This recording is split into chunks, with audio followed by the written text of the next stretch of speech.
Sunpost News. Please subscribe for more and more political and all news updates. నమస్కారం మిత్రులందరికీ కూడా ఈ ఛానల్ని లైక్ చేయండి. మీ యొక్క వ్యూస్ ఏమన్నా ఉంటే వాటిని కామెంట్స్ రూపంలో తెలియజేసి సబ్స్క్రైబ్ చేసి మీ స్నేహితులకు కూడా ఫార్వర్డ్ చేయాల్సిందిగా రిక్వెస్ట్ చేస్తున్నాం. ఈరోజు అంశం మన ఈనాడు వారు ఇచ్చిందే. అదే అంశం పాత్రధారులకు శిక్ష, కుట్రదారులకు రక్ష అని చెప్పనని ఇచ్చారు. తిరుపతి లోక్సభ ఉప ఎన్నికల్లో దొంగ ఓట్ల సూత్రధారులు నిగ్గు తేల్చరా, అంతిమంగా లబ్ధి పొందేది వైకాపానే అనేటువంటిది వారు తేల్చేసి రాయటం జరిగింది. ఈ ఎన్నికల సంఘం బాధ్యతలను కూడా అటు ఇటుగా ఈనాడు వారే తీసుకున్నట్టుగా అనిపిస్తూ ఉంది. ఎందుకంటే అప్పటికి కూడా కొంతమంది మీద అక్కడ ఎన్నికల సంఘం చర్యలు తీసుకోవటం ఇవన్నీ కూడా జరుగుతూ ఉన్నాయి. అయితే నేను ఈ విషయంలో ఈ దొంగ ఓట్లు లేకపోతే డబ్బులు పంచటాలు లేకపోతే వీటన్నిటి మీద అట్నా మనం అందరం కూడా మాట్లాడుతున్నాం. అన్ని మేధావులు మాట్లాడతారు, ఎన్నికలప్పుడు అందరూ మాట్లాడతారు, కానీ ఈ రోజుకి ఇది కంటిన్యూ అవుతానే వస్తూ ఉన్నది. అయితే తెలుగుదేశం పార్టీలో ఉన్నటువంటి గొప్పతనం ఏంటంటే మీడియా కూడాను ఈనాడు వారు కానీ చంద్రబాబు గారు కనుక గెలిస్తే దాని గురించి మాట్లాడరు. అప్పుడు రిగ్గింగ్ జరిగింది లేకపోతే దొంగ ఓట్లు పడ్డాయి అనేది అని మాట్లాడరు. మొన్ననే మీరందరూ చూశారు, ఎమ్మెల్సీ ఎలక్షన్స్ జరిగినాయి. ఎమ్మెల్సీ ఎలక్షన్స్ దానికి కూడా వీళ్ళు ఏమని చెప్పారంటే ఓట్లను చేర్చేస్తున్నారు, 10th క్లాస్ వాళ్ళని కూడా చేర్చేసుకున్నారు, ఈ ఎన్నికల్ని రద్దు చేయాలి అని చెప్పనని ఒక మాజీ సిఎస్ గారు చెప్తే దాన్ని కూడా ఆయన ఎలక్షన్ కమిషన్కి రాసిన ఉత్తరంతో పాటు ఆయన బొమ్మ కూడా పెట్టి బ్యానర్ హెడ్డింగ్లో ఈనాడు వారే ప్రచురించారు. తీరా చూస్తే తెలుగుదేశం పార్టీ గెలిచింది.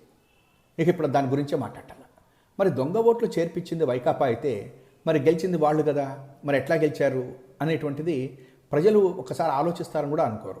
అయిపోయింది. ఇప్పుడు ఎమ్మెల్సీ ఎలక్షన్స్ గురించి ఆ రోజున వాళ్ళు మాట్లాడినటువంటిది దొంగ ఓట్ల గురించి, ఈ యొక్క ఓటింగ్ జరిపించినటువంటి విధానం గురించి, వీటి గురించి మాట్లాడరు. ఎందుకంటే వారు గెలిచేశారు. 2019లో కూడా ఇదే పరిస్థితి ఉండే. అప్పుడు ఈవీఎంల మీద మాట్లాడారు.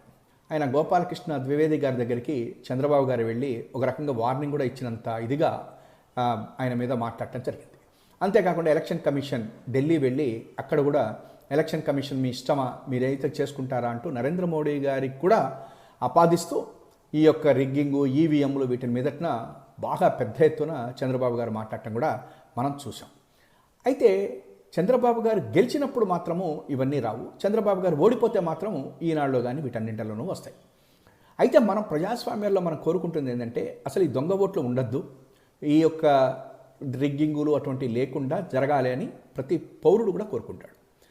అయితే మనం కుప్పం విషయం ఒకసారి ఆలోచిద్దాం.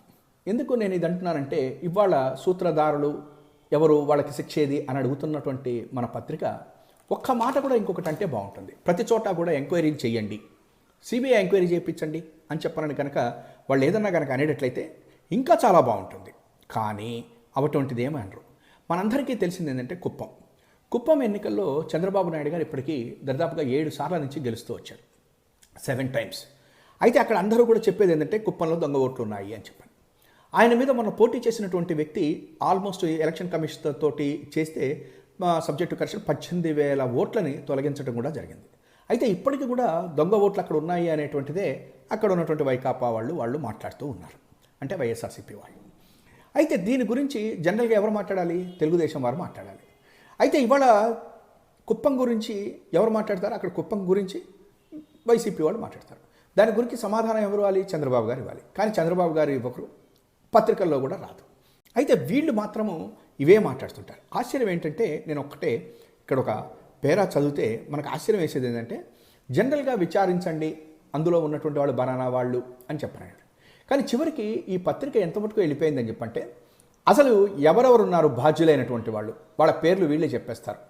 వాళ్ళ మీద ఎందుకు క్రిమినల్ కేసులు పెట్టరు, క్రిమినల్ కేసులు నమోదు చేసేసి వారిని ఇమీడియట్గా అరెస్ట్ చేసేయండి అని కూడా ఈ పత్రికే రాసేస్తుంది.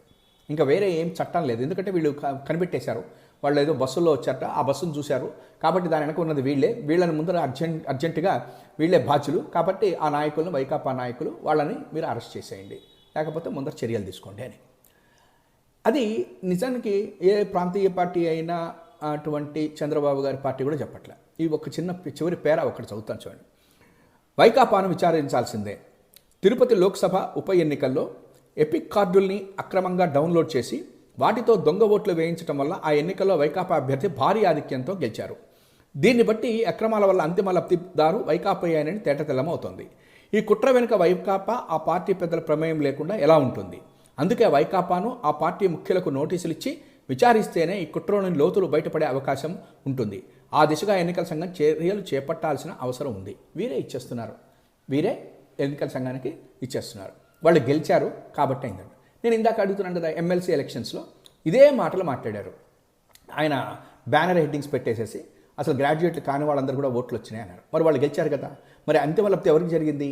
మరి నిజానికి అసలు అంతిమ లబ్ధి ఎవరికి జరగాలి? వైఎస్ఆర్సీపీకి జరగాలి. కానీ గెలిచింది ఎవరు? ఎమ్మెల్సీల కింద వాళ్ళు కదా. మరి దాని మీద కూడా న్యాయ విచారణ జరగాల? మాట్లాడరు. అట్ ద సేమ్ టైం కుప్పంలో కూడా దొంగ ఓట్లు ఉంటున్నాయన్నారు కదా. మరి ఒకవేళ చంద్రబాబు గారి మీద కూడా ఎంక్వైరీ చేయండి, ఆయన నిప్పు, ఆయన తప్పు చేయడు అని చెప్పని ఈనాడు వారు రాస్తారా? రాయరు. కానీ అసలు ఈ విచారణ చేయండి అని అడగాల్సింది ఎవరు? జనరల్గా ఉన్నటువంటి రాజకీయ పార్టీలు అడగాలి. కానీ వీళ్ళే అడిగేస్తారు. ఇమ్మీడియట్గా రాజకీయ పార్టీలుగా వీళ్ళే అడిగేస్తారు. ఈవీఎంల గురించి 2019లో విపరీతంగా క్యాన్వాస్ చేశారు చంద్రబాబు నాయుడు గారు. ఈవీఎంలు తీసేయాలన్నారు. ఆ యొక్క కాంగ్రెస్ పార్టీతోటి చట్టాపట్టాలు వేసుకుని మొత్తం ఎలక్షన్ కమిషన్ ఏంటి అన్ని చోట్లకి వెళ్ళారు. ఇవన్నీ చేశారు. చేసిన తర్వాతన మళ్ళీ ఇప్పుడు మాట్లాడాలి. ఇప్పుడు అదే భారతీయ జనతా పార్టీ ఇప్పుడే అదే మరి అమిత్ షా గారి దగ్గరికి లేకపోతే వాళ్ళు మీటింగులు పెట్టుకుని మీ యొక్క సపోర్ట్ కావాలి, మీతో కలిసి పనిచేస్తాను అంటున్నారు.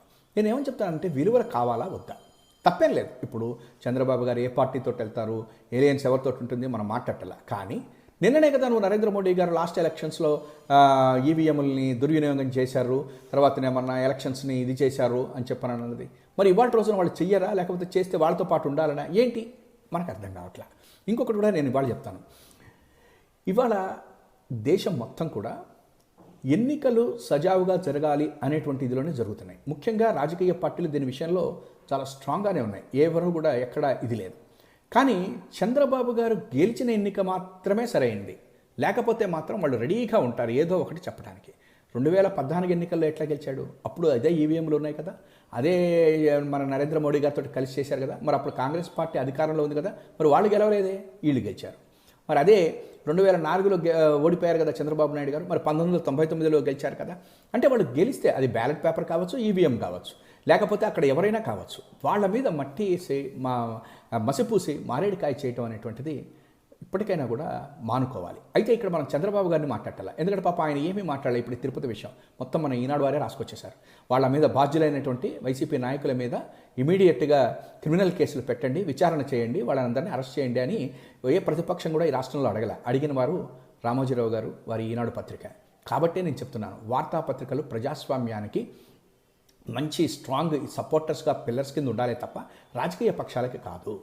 మీరు ఇది ఏ రాజకీయ పార్టీనో చెప్పాలి కానీ వార్తాపత్రికలు చెప్పుకుంటూ పోతే మీరు ఒకవేళ తిరుపతి ఎలక్షన్స్ గురించి మాట్లాడితే మేము ఎమ్మెల్సీ ఎలక్షన్స్, చంద్రబాబు గారి యొక్క ఈవీఎంలు, నరేంద్ర మోడీ గారిని ఆ రోజున మాట్లాడినటువంటివి, ఆ తర్వాత అంతకుముందు కాంగ్రెస్ పార్టీని భూస్థాపితం చేస్తానన్నటువంటివి, ఆ ఎన్నికలు, ఇట్లా మనం అన్నీ మాట్లాడాల్సి వస్తుంది.